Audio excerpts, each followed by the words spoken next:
अस्सलाम वालेकुम नाज़रीन, doctor Shumaila Hanif, consultant obstetric gynaecology, Fatima मोइर hospital Lahore with an experience of more than 20 years.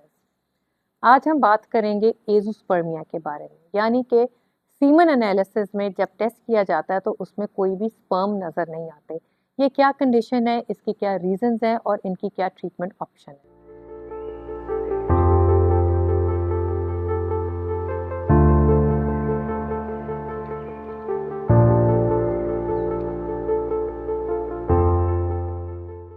Azoospermia यानी कि सीमन एनालिसिस में कोई भी स्पर्म नज़र ना आना, उसके आगे लिखा होता है जीरो स्पर्म। इसको हम मेडिकली एज़ोस्पर्मिया कहते हैं।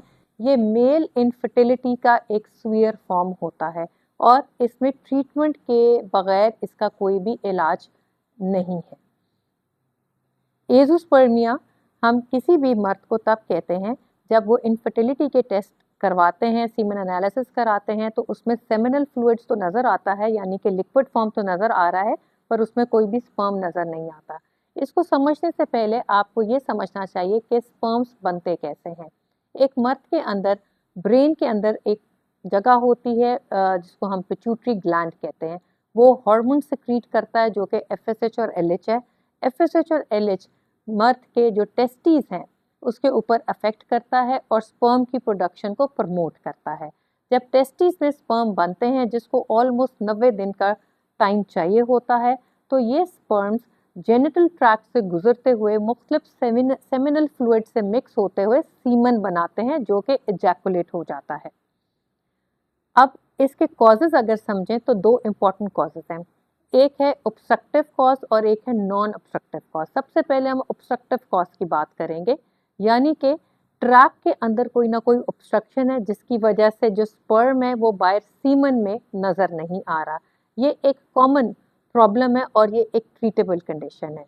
इसके लिए जो ट्रीटमेंट एडवाइस की जाती है वो है सर्जिकल रिकंस्ट्रक्टिव सर्जरी एडवाइस की जाती है, यानी कि ट्रैक में जहाँ कोई ऑब्स्ट्रक्शन है उसको रिकंस्ट्रक्ट कर दिया जाता है ताकि स्पर्म जो है बाहर एजैकुलेट में आ सके।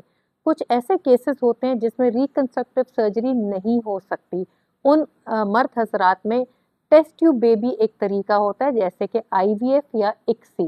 इस तरीके से उनके बच्चे हो सकते हैं जिससे टेस्टिस के अंदर से स्पर्म्स को इजैकुलेट किया जाता है और वो स्पर्म्स टेस्ट ट्यूब बेबी की फॉर्मेशन के लिए इस्तेमाल किए जाते हैं।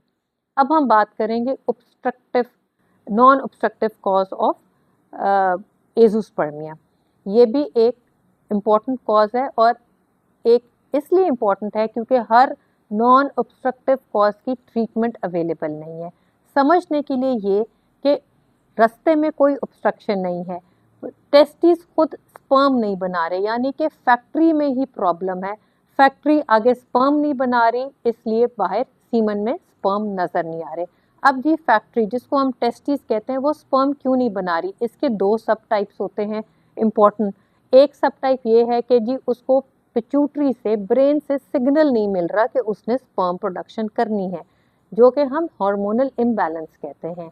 ये यूजली ट्रीटेबल कंडीशन है। ऐसे मर्द हजरात को जब हार्मोन्स दिए जाते हैं तो उनकी जो फैक्ट्री है टेस्टिस है वो स्पर्म बनाने लग जाती है। ऐसी ट्रीटमेंट अमूमन 4 से 5 महीने तक हमें देनी पड़ती है और फिर उसके बाद जब हम सीमन एनालिसिस रिपीट करते हैं तो उसमें स्पर्म नज़र आने लग जाते हैं।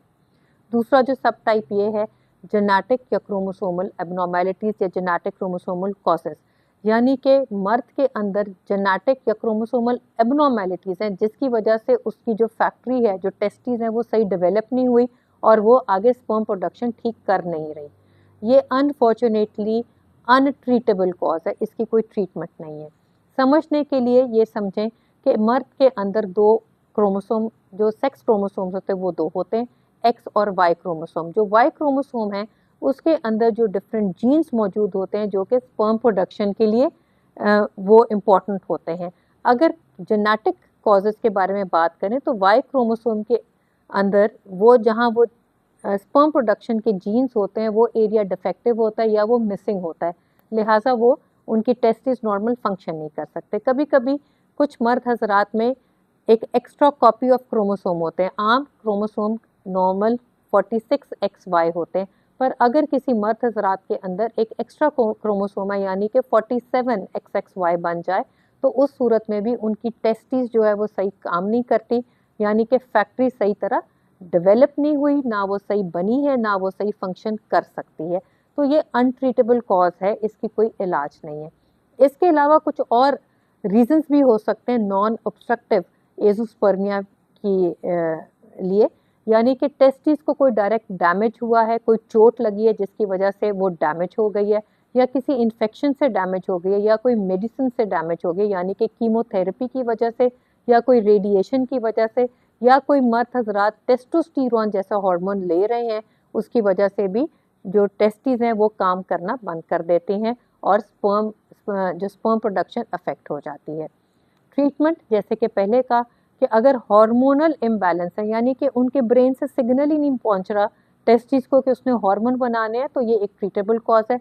उनको हार्मोन्स दिए जाते हैं तो वो उसकी स्पर्म प्रोडक्शन मर्द की शुरू हो जाती है। पर अगर जेनेटिक या क्रोमोसोमल एबनॉर्मेलिटीज़ हैं, या किसी ट्रॉमा की वजह से या इन्फेक्शन या कीमो की वजह से परमानेंटली टेस्टिस डैमेज हो गई हैं, तो अनफॉर्चुनेटली ये अनट्रीटेबल कॉज है। सो एज़ोस्पर्मिया की असेसमेंट के लिए जब रिपोर्ट में आ जाए कि सीमन एनालिसिस में कोई भी स्पर्म नहीं है, तो आपके जो डॉक्टर हैं आपका फुल फिजिकल चेकअप करते हैं, आपका जनरल ट्रैक का चेकअप करते हैं, आपको फर्दर इन्वेस्टिगेशन एडवाइस करते हैं, जिसमें हार्मोन एनालिसिस भी होता है, यानी कि FSH, LH, प्रोलैक्टिन, टेस्टोस्टेरोन, साथ में आपका टेस्टिस का अल्ट्रासाउंड एडवाइस किया जाता है, और कभी कभी आपका क्रोमोसोमल एनालिसिस किया जाता है जहां ये शक हो कि आपके अंदर जेनेटिक या क्रोमोसोमल एबनॉर्मेलिटीज़ हैं। इन एडिशन कभी कभी कईयों की टेस्टिकुलर बायोप्सी भी करनी पड़ जाती है, जिससे ये देखा जाता है कि क्या टेस्टिस के अंदर कोई स्पर्म अवेलेबल है जिसको वो टेस्ट ट्यूब बेबी के लिए यूज़ किया जा सकता है या नहीं। पेशतर कंडीशन एज़ोस्पर्मिया जो है, ख़ास तौर पे जो ऑब्स्ट्रक्टिव कॉजेज़ हैं वो ट्रीटेबल हैं। जो नॉन ऑब्स्ट्रक्टिव कॉजेज़ स्पेशली अगर हार्मोनल इम्बैलेंस की वजह से है वो भी ट्रीटेबल हैं। पर अगर किसी के टेस्टिस ही डैमेज्ड हैं तो अनफॉर्चुनेटली उनके लिए ना तो कोई मेडिकल ट्रीटमेंट है और ना उनका IVF एक्सी से उनकी प्रेगनेंसी ठहर सकती है।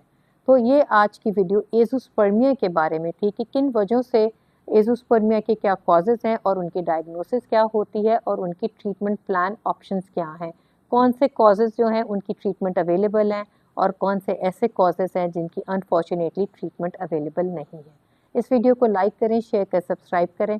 अपना बहुत सारा ख्याल रखें, खुश रहें। अल्लाह हाफ़िज़।